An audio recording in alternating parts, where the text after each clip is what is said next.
this is Hưng coming back. Firstly, I'd like to thank you so much for your comments and feedbacks on my last two videos. As you have been watching me so far, I believe that you're serious in quickly overcoming your language barrier to be able to hear, understand, and speak, or even present in English. If you're like some friends of mine, you may have your own unique talent. You may have your dreams and wishes. You may want to join the global community to work anywhere you want, to become a businessman or businesswoman, going around the world, working with partners coming from many other countries.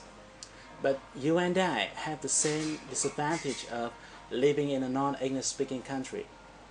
Some years ago, when I was struggling with my English, I used to ask myself, why is it English? Why isn't it Vietnamese? I'm not sure if you ever had the same thought, but that damn language is holding you back, right? Sorry I'm using bad word here, but it is holding you back from showing your real capability to the world. Now I want to tell you that it is not very hard to learn to speak a new language if you know to do it the right way. That's why I'm here to share with you some of my best knowledge and experience. The knowledge that I usually teach in my private coaching class only. But the reason why I created this video series and share with you for free is because I don't organize such program very often, and I have to do many other consulting works. So I created this video hoping that it will help you achieve your goal. In the last video we have talked about the core vocabulary, and we have learned that it determines whether or not you will quickly achieve your learning target. And today I'm going to share with you a technique that will help you quickly access to the core vocabulary. It will help you retain those words in a longer period of time, and more importantly, it will help you learn in a more comfortable way. In the first part of the video, I'm going to explain how and why you remember or forget a certain word. What is the mechanism here? And I'm going to tell you the big mistake in learning vocabulary that many language learners make.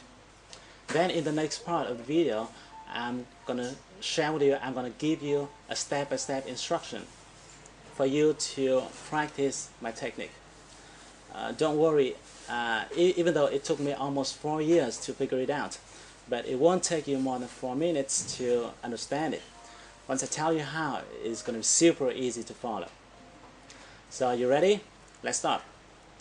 Have you ever asked yourself why sometimes you could retain a piece of information for quite long the first time you heard or saw it, but when you learn language, when you learn English, sometimes you couldn't remember a certain word, even though it was not the first time you learned it. You know, even though it was not the first time you learned it, and the common case here could be you see some word which is familiar, but you can't remember its meaning. It happens all the time, right? You can't remember its meaning. Let me tell you why. Your brain will easily remember things that it can associate.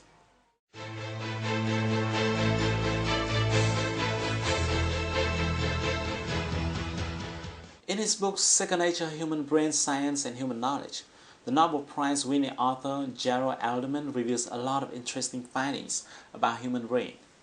He found that our brain cells function by a mechanism that he called recognition and association. Because of association mechanism, you can easily remember a piece of information that had something to do with your existing data in your brain. In other words, the information that can relate to your experiences, your thoughts, your feelings, your desires. It will be very hard for you to remember a piece of information that has nothing to do with you. For example, if I tell you my name, you will remember it for quite long because my name relates to your desire of learning English, so that your brain can link that name to other information already existing in your mind.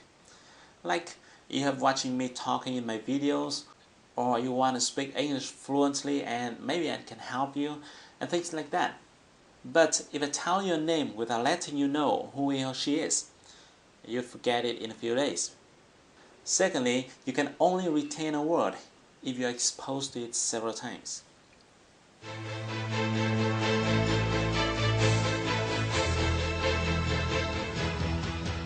There's a very important point here, and many people don't know it. It is you need to be exposed to that word in different contexts. It will be very difficult for you to remember a word if you learn it several times but in the same context.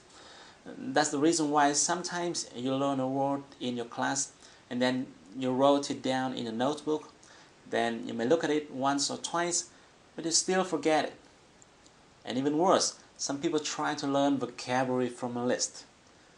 This is a very big mistake, because I'm sure that you will never be able to retain words by memorizing from a list, no matter what kind of list it is, with or without quotes attached to it. So remember, you can retain a word much more easily if you are exposed to it several times and in different contexts. Now let's move to the next part. Let me show you my technique, the free reading technique.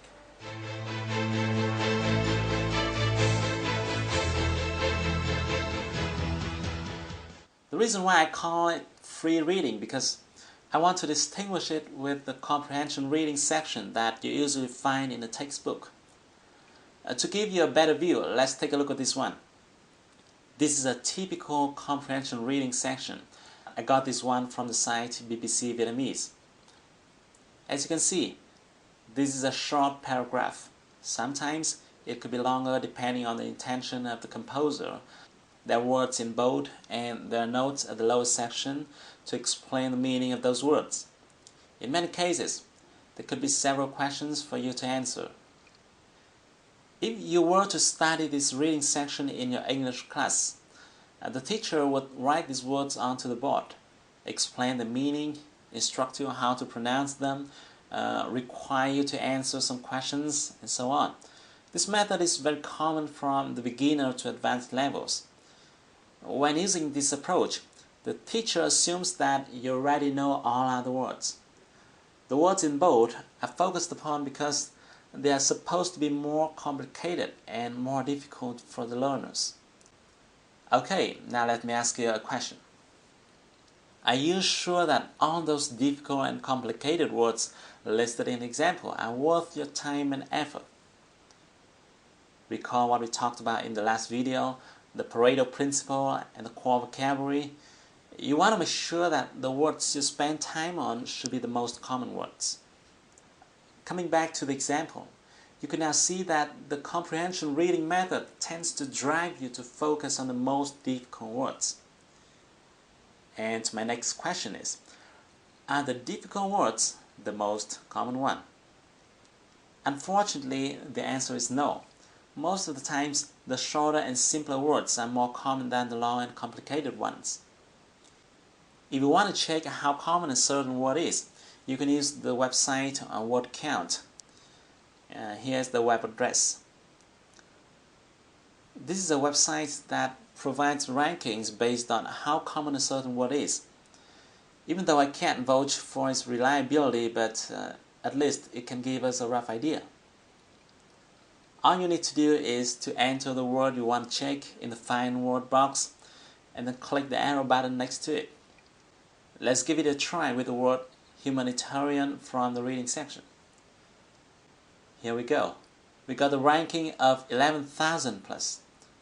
This result shows you that the word is far less common than the 3,000 most common words. Now let's come back to the example and see how we can approach it in a more efficient way. What we're going to do is that we're going to remove all bolds from the words in the passage. Because this paragraph is quite short, I need a long one to make my point clearer. So I simply did a search on Google and found this one. This is another article talking about the same story. Now what I'm going to do is I copy and paste it into the Word document. Now if you screen these two articles, you'll find some words that appear 2, 3 or even 4 times. Let me do it for you and let me highlight the words so that you can see them more easily. They are reporter, attempt, newspaper, film, access, deal, family. The phrase "say" on the videotape shows up twice. Again, if you want to check whether these words are really common, check it out on the site wordcount.org. Here, if you type the word attempt in the search box, you will get the frequency ranking of 882. This shows that the word attempt does belong to the group of the 3,000 most common words. The logic here is simple. The words that appear more frequently should be more common. Obviously, doing this way is really hard, and there's a much better way, the free reading technique. Here's what you're going to do. Firstly, you need to prepare some tool for you to quickly check word meaning. A favorite tool of mine is Click and See. I use it to see the meaning of a word in just one click. Or you can use any kind of dictionary software you want. But you want to make sure that you use something to check the meaning very quickly.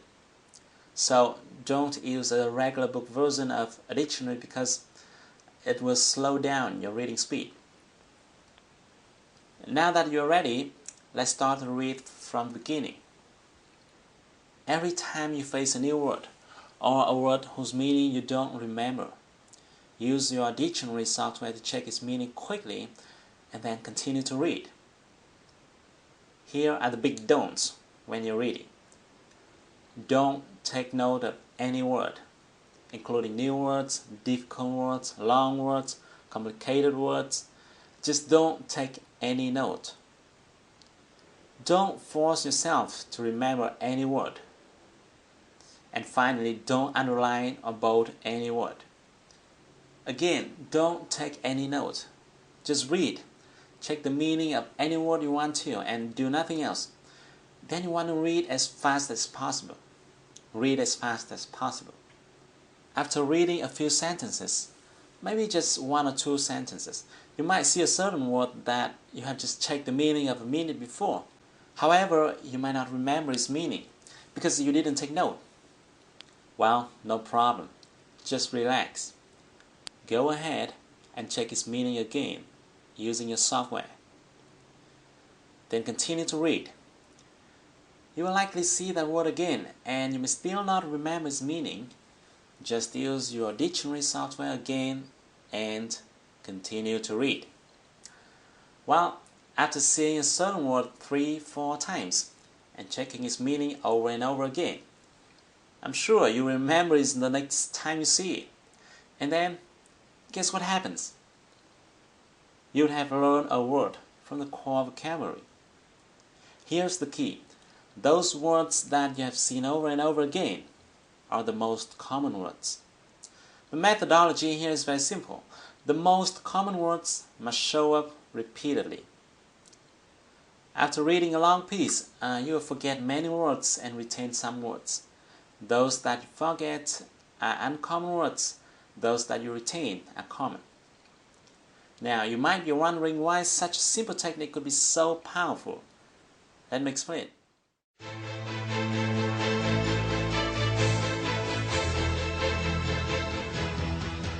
I call it the art of simplicity. Firstly, the free reading technique naturally drives your focus to the most common words and phrases. And at the same time, it helps you save time by not making you struggle with the uncommon ones. Secondly, following this technique, you don't need to force yourself to memorize vocabulary. You naturally retain vocabulary because you see a certain word over and over again. And more importantly, you see that word in various contexts and in different sentence structures. This helps you understand the real meaning of that word and gives you a sense of it. Sometimes you find that a certain word usually occurs prior to or after another word. This helps you remember how to use it in combination with another word. Thirdly, this technique allows you to freely choose any content you want to use as your reading materials. Remember that you retain much more easily the information that you care about, that you're interested in. Whether you are interested in science or art, entrepreneurship or stock exchange, you'll find tons of reading material on the internet. This will keep you excited every time you sit down to study. You will no longer feel tired and bored.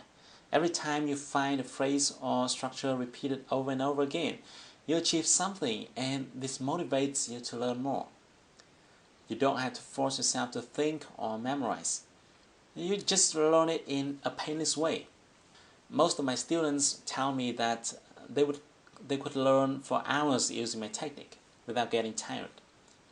This is very important for you to learn a new language quickly. And your next question might be, what type of material should I use to practice? To this question, I strongly recommend using forums. Why? Firstly, because you can easily search a forum that you are interested in. For example, if you want to open your own business, you can search forums discussing about entrepreneurs. Secondly, forum is easier for you to start comparing with newspapers or books. Thirdly, in forums, people use daily conversation style, and it is in favor of your listening and speaking skills. And the last but not least, in forums, you're free to post your comments or replies. And by doing so, you really get involved to the communication process. Now that I've shared with you the method that you can use to access to the core vocabulary, the very important factor that will help you be able to hear, understand, and speak in English. This method is simple, but it's powerful. I used it myself, and later on, my students have used it to overcome the English obstacles. Now, there are some notes for you when practicing this method. Firstly, you've got to do exactly what I've told you. Don't do it yourself. Don't do it your own way. Sometimes when you practice this method, you may not understand a certain word or sentence even after checking its meaning. It is fine. It is fine, because a dictionary can't help you understand everything. I know that in that case, what you should do is just go ahead and ignore that sentence. I know this feeling is a little bit uncomfortable because normally we will be tempted to understand the whole content, but you need to adapt to this feeling, because our purpose here is not to understand the whole content, but to collect the most common words. And thirdly, as you start reading the first page, your reading speed will be very slow, and you may have to check your dictionary too frequently. In my experience, it may take you hours to read and understand the very first lines if your vocabulary is few. And then you would feel a little bit tired and frustrated. It is okay. What you should do then is to take a break and relax before coming back. Then if you continue to read the next page, you'll find that you have to check your dictionary much less frequently. And your reading speed will increase dramatically after the very first few pages. But unfortunately, not many learners know this. Most of them quit too early without knowing that success is waiting for them right around the corner. Okay, I hope you find it useful. Thank you so much for watching my video. I will send you another video soon. Don't forget to share this one with your friends and your beloveds. But until then, take action. Do something today to improve your English. Because if you want to shine tomorrow, you've got to sparkle today.